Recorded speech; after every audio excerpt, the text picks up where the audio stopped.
Assalamualaikum warahmatullahi wabarakatuh. Selamat sore. Kami dari kelompok 1 ingin membahas mengenai regional flashpoint dari negara Korea Utara. Saya Dinda Widyastuti bersama teman-teman kelompok 1 yaitu ada Ratu Ulfatunisa, Adzaini Hanoningtyas, Lailam Saumutila, dan juga Rima Handini. Sebelum memasuki pembahasan, saya akan menjelaskan mengenai konsep dan teori. Regional flashpoint atau kawasan titik nyala merupakan istilah untuk wilayah yang rentan terjadinya konflik. Flashpoint dapat terbentuk akibat dari perbedaan ideologi dan juga dapat disebabkan oleh senjata nuklir.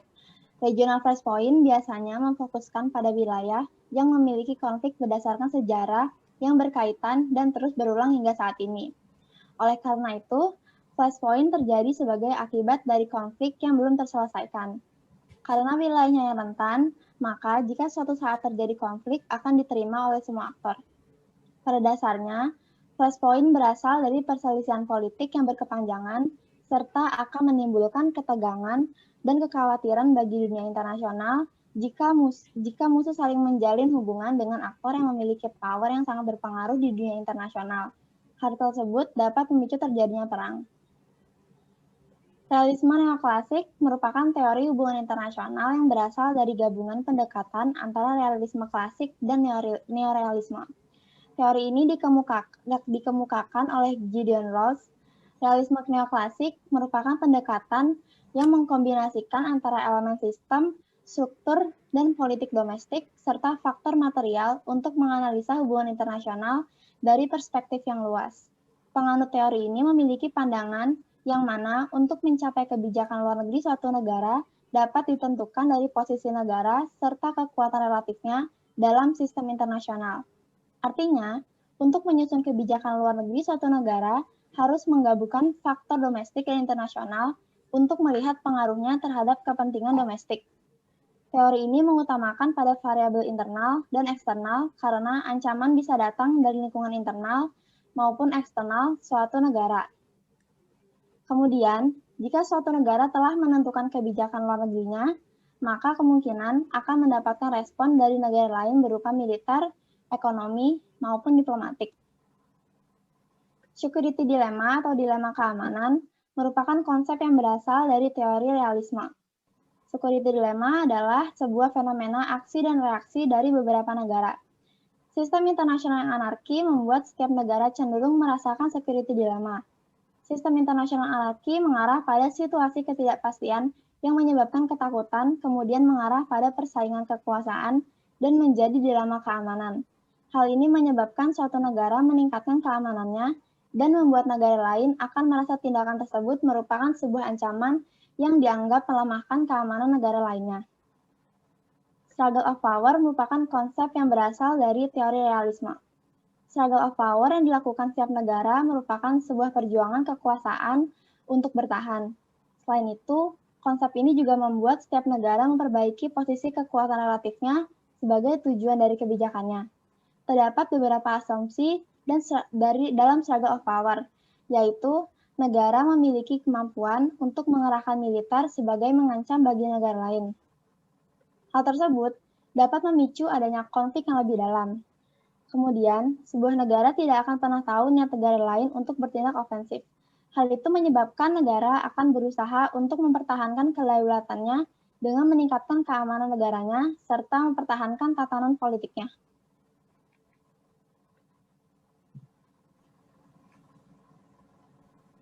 Nah, kemudian pada pembahasan selanjutnya yaitu saya akan menjelaskan terkait dengan Semenanjung Korea, yang mana Semenanjung Korea merupakan suatu wilayah yang dapat dikatakan sebagai rawan akan konflik, yang mana isu keamanan yang ada di Semenanjung Korea tentunya tidak dapat dilepaskan oleh latar belakang sejarahnya. Salah satunya yaitu di Semenanjung Korea adanya konflik antara Korea Utara dengan Korea Selatan dan isu nuklir Korea Utara yang belum selesai dan disepakati penyelesaian perdamaiannya hingga saat ini. Konflik Korea terjadi sebagai implikasi dari pecahnya Korea menjadi dua negara berdaulat setelah Perang Dunia Kedua berakhir. Tepatnya itu pada tahun 1948, yang mana pada saat itu Uni Soviet dan Amerika Serikat sepakat untuk membagi wilayah Korea menjadi dua, yaitu Korea Utara dan Korea Selatan, dengan zona pengawasan yang didemarkasi pada sepanjang 38 derajat lintang utara.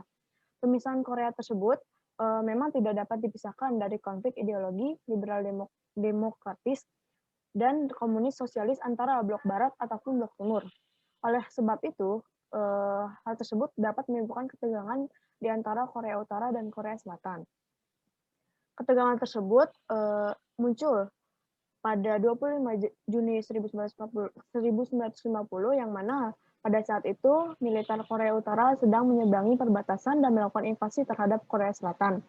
Atas tindakan tersebut tentunya menimbulkan banyak dampak, yang mana ketegangan tersebut merupakan awal mula munculnya Perang Korea yang berlangsung selama 3 tahun lamanya. Hingga menewaskan lebih dari 2 juta orang meninggal, terancamnya infrastruktur dan perekonomian negara, dan menyebabkan adanya perselisihan yang lebar antara sesama orang Korea. Setelah berakhirnya Perang Korea, situasi antara Korea Utara dan Korea Selatan semakin memanas, yang mana Korea Utara menganggap bahwa Korea Selatan merupakan ancaman atas munculnya kekuatan militer Amerika Serikat dalam melindungi Korea Selatan. Sedangkan Korea Selatan menganggap bahwa Korea Utara terlalu agresif, yang mana hal tersebut terlihat ketika adanya invasi Korea Utara ketika Perang Korea yang ditujukan untuk menyatukan negara Korea, sehingga dapat dianggap sebagai ancaman yang kapanpun bisa muncul kembali. Atas adanya perpecahan tersebut, menyebabkan Korea Utara berubah menjadi negara yang sangat tertutup, sehingga untuk berkomunikasi ataupun menjalin hubungan antara Korea Utara dengan negara lain, termasuk Korea Selatan, sangat kurang dikontrol dan ketat. Ketegangan di semenanjung Korea yang dipicu oleh adanya provokasi dari salah satu pihak terhadap pihak lainnya, ditambah dengan adanya program nuklir Korea Utara yang tertutup. Oleh hal tersebut, menimbulkan kecemasan bagi masyarakat internasional. Oleh sebab itu, hal tersebut dianggap sebagai suatu ancaman terhadap keamanan dan stabilitas kawasan. Kemudian, Korea Utara di masa kepemimpinan Kim Jong-un pada tahun 2012 tidak membuat Korea Utara redam dalam mengembangkan program nuklirnya dan tetap melakukan uji coba peluncuran rudal. Yang mana pada tahun 2012, tepatnya bulan Desember, Korea Utara berhasil meluncurkan roket yaitu Unha-3 yang mana bertujuan untuk keperluan penempatan satelit komunikasi.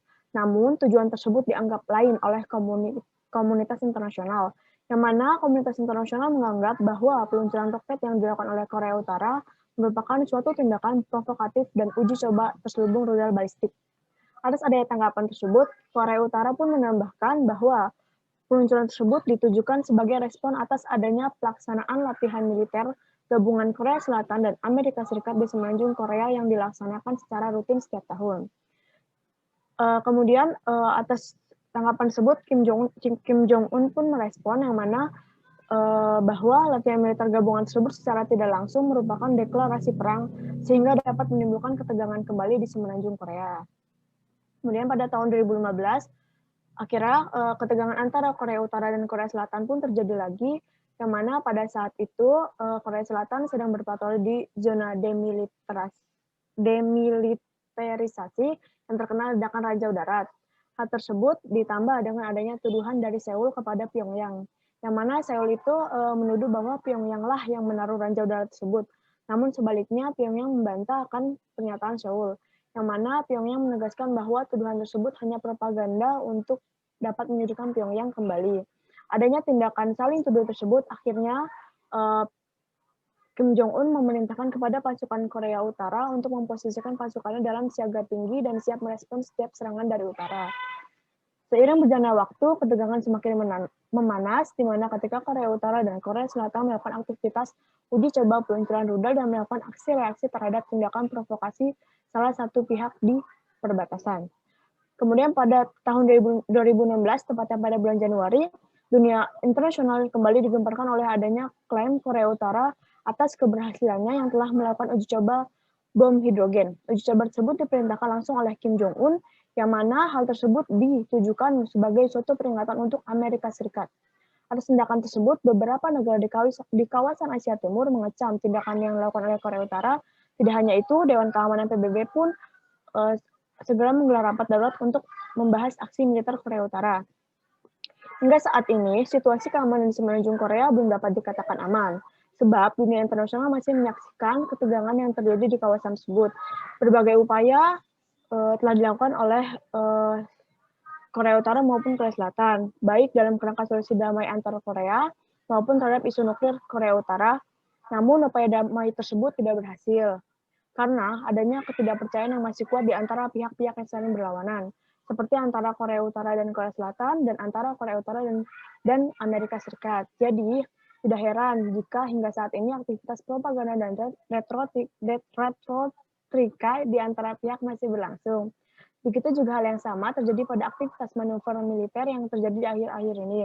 Selain itu, adanya potensi munculnya perang baru di antara Korea Utara dan Korea Selatan, dan adanya pemilikan Korea Utara atas kepemilikan senjata nuklir dan rezim Pyongyang yang dapat melakukan tindakan tidak terduga, sehingga hal tersebut akan membuat khawatir dunia internasional. Dalam realisme, negara merupakan aktor utama yang memegang kunci hubungan internasional yang secara terdekat memiliki sifat yang hanya mempunyai kepentingan negaranya. Dalam kasus konflik semenanjung Korea antara Korea Utara dan Korea Selatan, negara merupakan aktor utama yang terlibat dalam konflik tersebut. Konflik yang terjadi di Korea disebabkan oleh adanya keinginan seperti Korea Selatan ingin seluruh Korea menganut ideologi liberal, sedangkan Korea Utara ingin agar seluruh Korea menganut ideologi komunis. Hal ini menunjukkan adanya sifat ingin menang sendiri. Dalam kasus ini, merupakan contoh dari bentuk soft power yang mana karena kekuatan militer dalam kasus ini adalah kekuatan militer yang dimiliki oleh negara-negara yang berkonflik.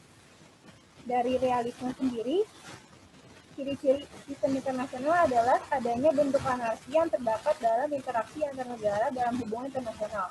Hal ini juga dapat dilihat dari interaksi antara Korea Utara dan Korea Selatan yang mementingkan kepentingan negaranya.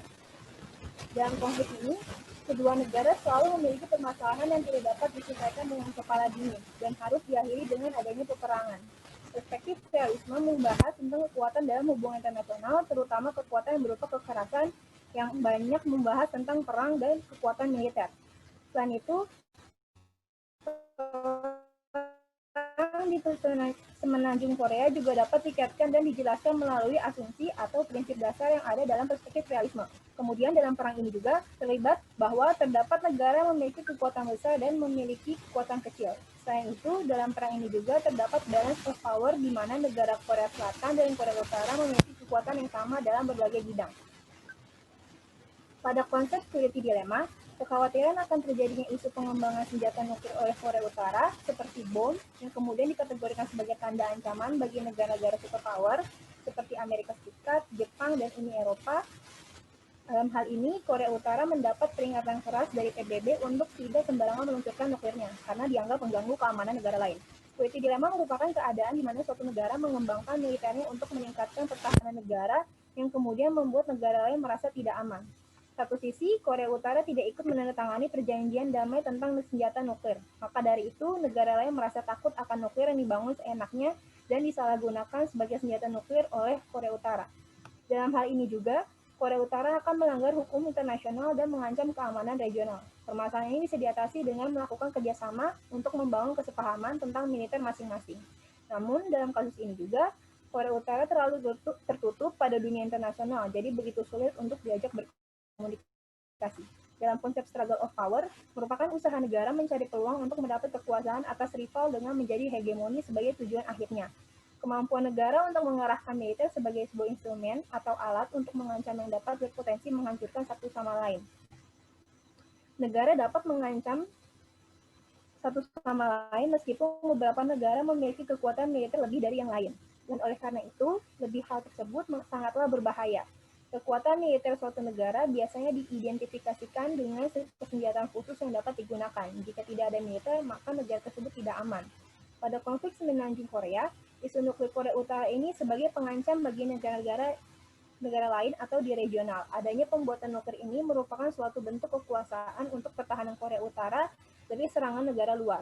Korea Utara tidak memiliki aliansi pertahanan dengan negara manapun. Dengan begitu, Korea Utara terus meningkatkan kapabilitas nuklirnya agar bisa menangkal adanya kemungkinan penyerangan dari manapun.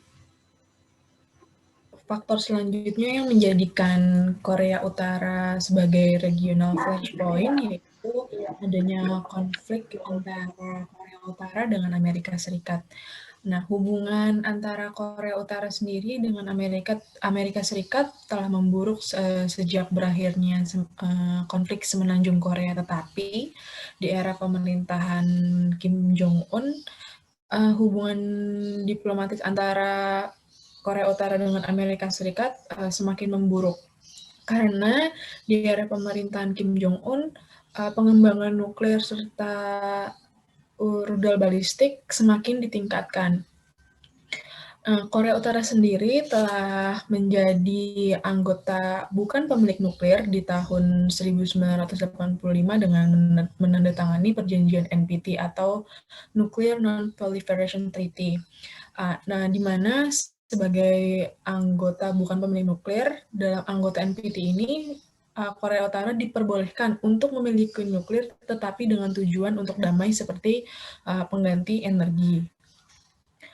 Namun, aktivitas pengembangan nuklir dirasa tidak transparan oleh Amerika Serikat, di mana adanya aktivitas uji coba nuklir di tahun 2013, 2016, dan 2017.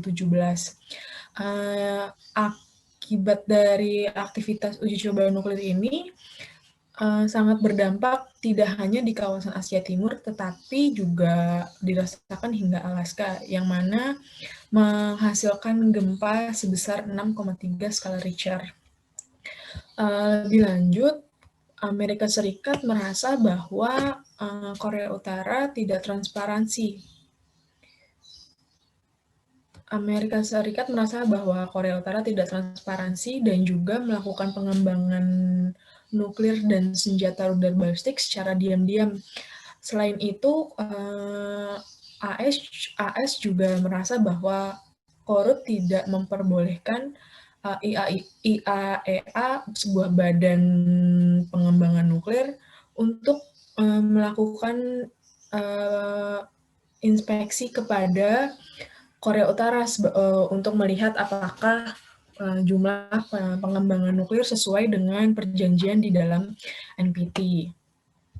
Nah, mengapa ini menjadi regional flashpoint? Karena apabila Korea Utara mengembangkan nuklir dan juga senjata rudal balistiknya, maka Amerika Serikat harus meningkatkan dana alutsista yang harus mengeluarkan dana lebih banyak lagi kepada bagian militernya.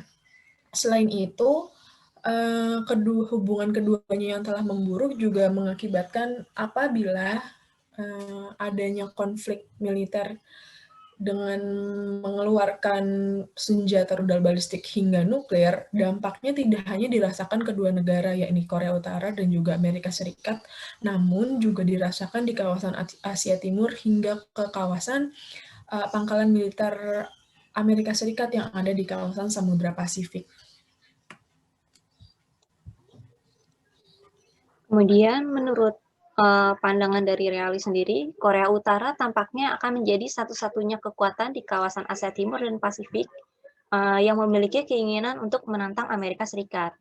Tetapi dalam hal ini, Korea Utara tidak akan menggunakan kekuatan militernya untuk tujuan militer apapun, tetapi untuk mendapatkan lebih banyak bantuan dari seluruh dunia dengan menunjukkan kekuatan militer dan nuklir yang secara diam-diam dikembangkan dan memprovokasi Amerika Serikat.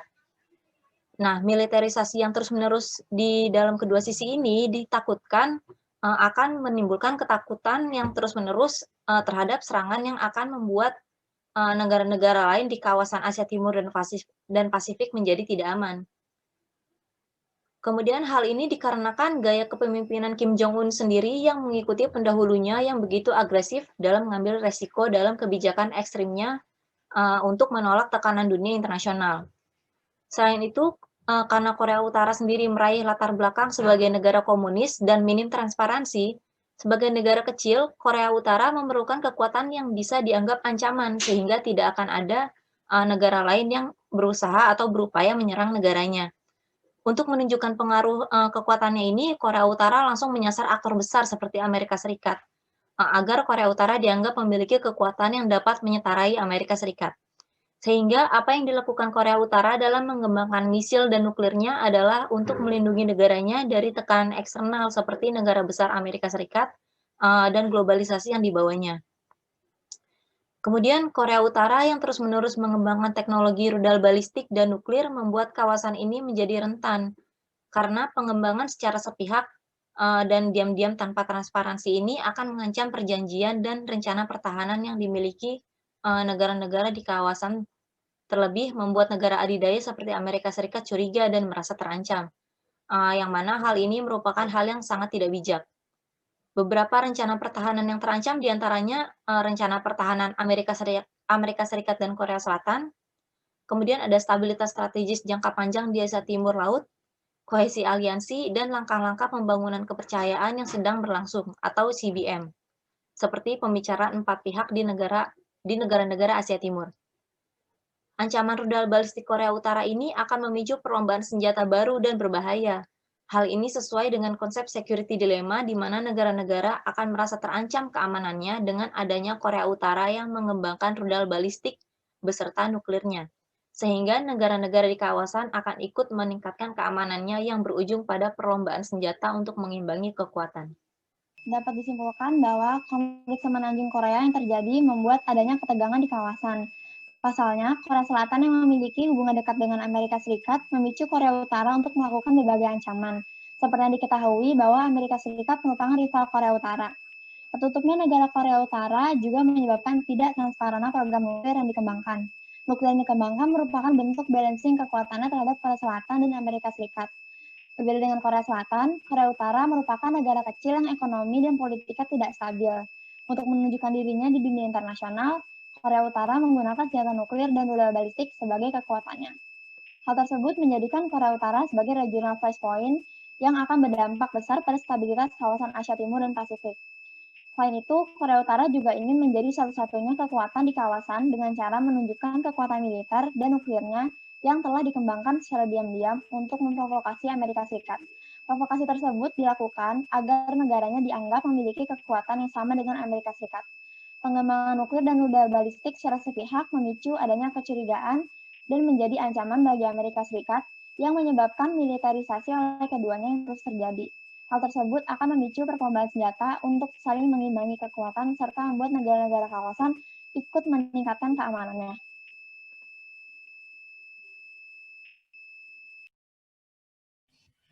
Baik, sekian presentasi Regional Flashpoint Korea Utara dari kelompok 1. Video presentasi ini kami ajukan sebagai pemenuhan tugas 2 di mata kuliah isu-isu kontemporer program studi hubungan internasional di Universitas Nasional. Kurang lebihnya mohon maaf. Wassalamualaikum warahmatullahi wabarakatuh.